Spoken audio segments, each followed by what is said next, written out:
ذی الحجہ کے مہینے میں عید الاضحیٰ کے موقع پر قربانی کا مسنون عمل کیا جاتا ہے۔ قربانی ان پر واجب ہے جس پر صدقہ فطر واجب ہے، یعنی عید الاضحیٰ کے دنوں میں اگر کسی کے پاس 52.5 تولہ چاندی کی مالیت کے برابر پیسے آ جائے یا ضرورت سے زائد سامان آ جائے تو اس پر قربانی واجب ہے۔ رسول اللہ صلی اللہ علیہ وسلم نے پوری زندگی اس پر مداومت اور مواظبت فرمائی، یعنی پابندی فرمائی ہے، اور آپ کا کسی عمل پر پابندی کرنا اور لگاتار کرنا یہ اس کے واجب ہونے کی دلیل ہے۔ اور حدیث پاک میں رسول اللہ صلی اللہ علیہ وسلم نے وعید فرمائی، اور وعید بھی وہ ترک واجب پر ہوتی ہے کہ جو وسعت کے باوجود قربانی نہیں کرتا فلا یقربن مصلانا، وہ ہماری عیدگاہ کے قریب بھی نہ آئے۔ اور مسند احمد کی ایک روایت ہے کہ صحابہ اکرام رضوان اللہ تعالی علیہم اجمعین نے رسول اللہ صلی اللہ علیہ وسلم سے سوال کیا کہ قربانیاں کیا ہیں، اس کے پیچھے فلسفہ، حکمت یا لوجک کیا ہے؟ تو آپ نے فرمایا تمہارے باپ یعنی ملت ابیکم ابراہیم، ابراہیم علیہ السلام کی سنت ہے۔ صحابہ نے پوچھا اس پر ہمیں کیا ملے گا؟ آپ نے فرمایا ہر بال کے بدلے میں ایک نیکی۔ صحابہ اکرام نے پوچھا اون کے بدلے میں بھی، چونکہ وہ شاید بہت زیادہ ہوتا ہے اور انلیمیٹڈ ہوتا ہے، تو آپ نے فرمایا ہاں اون کے بدلے میں بھی نیکی ملے گی۔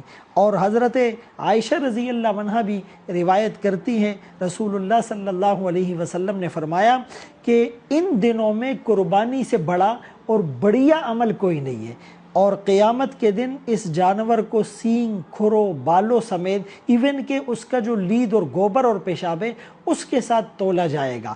اور حضرت فاطمہ رضی اللہ عنہا جو آپ کی لخت جگر تھی، آپ نے فرمایا کہ اپنی قربانی کے وقت خود وہاں پر حاضر رہو، اس لیے کہ اس جانور کا خون زمین پر گرنے سے پہلے قربانی کرنے والے کی بخشش اور مغفرت ہوتی ہے۔ اور اصل تو کانسیپٹ وہی اسماعیل علیہ السلام کو جو اللہ کے حکم سے ذبح کیا جا رہا ہے، تو ضرورت پڑنے پر ہم اپنی اولادوں کو بھی قربان کریں گے، خواہشات کو بھی قربان کریں گے، اور یہ اپنے ہاتھ سے ذبح کرنا سنت ہے کہ ایک مسلمان جری اور بہادر ہو، اور ضرورت پڑنے پر وہ میدان جہاد میں بھی وہ مسلمانوں کی طرف سے جہاد کرتے ہوئے کافروں کی سرکوبی کے لیے تیار رہے۔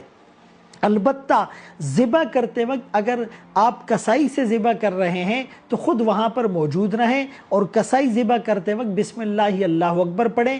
اگر آپ نے کسائی کے ہاتھ پر ہاتھ رکھا ہے یا چھری آپ نے پکڑی ہے تو پھر دونوں کو بسم اللہ اللہ اکبر کہنا یہ ضروری ہے۔ اللہم منکا ولکا، اے اللہ یہ آپ کے لیے ہے، آپ کی طرف سے ہے۔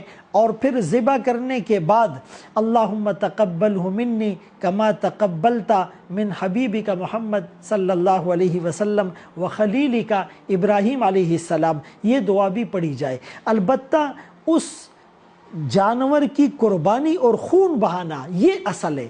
بعض لوگ کہتے ہیں کہ جی آپ اس کے بجائے یتیم خانے میں پیسے دے دے، کسی غریب کا علاج کر لے، کسی کنویں کو اور پانی کا انتظام کر لے، تو یاد رہیں کہ ایک عمل کی صورت ہوتی ہے، ایک عمل کی حقیقت ہوتی ہے۔ یہاں پر وہ دونوں چیزیں مقصود ہیں، اور یہاں پر اپنی عقل اور اپنی لوجک کے مطابق کوئی فلسفیانہ تعویل اور جواز کی گنجائش نہیں ہوتی ہے۔